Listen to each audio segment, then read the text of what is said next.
எல்லாருக்கும் வணக்கம். செட்டிநாடு ஸ்பெஷல் வெண்டைக்காய் வெள்ளை மொச்சை மண்டி எப்படி செய்யணும்னு பார்ப்போம். 1 கப் நறுக்குன வெண்டைக்காய்க்கு 1/4 கப் வெள்ளை மொச்சையை 6லேருந்து 8 மணி நேரம் ஊற வச்சு, அந்த ஊற வச்ச மொச்சையை குக்கரில் தேவையான அளவு உப்பு போட்டு அவிச்சு எடுத்து வச்சுக்கோங்க. இதுக்கு ஒரு பெரிய நெல்லிக்காய் அளவு சைஸு புளியை உப்பு போட்டு ஊற வச்சுருக்கேன்.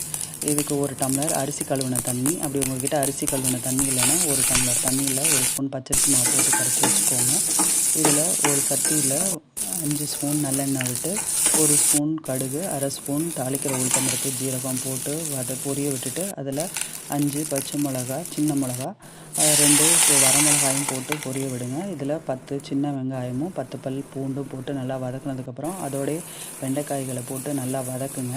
இதில் வதக்கும்போது அரிசி கழுவின தண்ணியையும் ஊற்றுங்க, பெருங்காயமும் போடுங்க, கருவேப்பிலையும் போடுங்க. நல்லா கொதிக்கும்போது புளி தண்ணியையும் ஊற்றி மொச்சையையும் போட்டு நல்லா கொதிக்க விட்டு எடுத்திங்கன்னா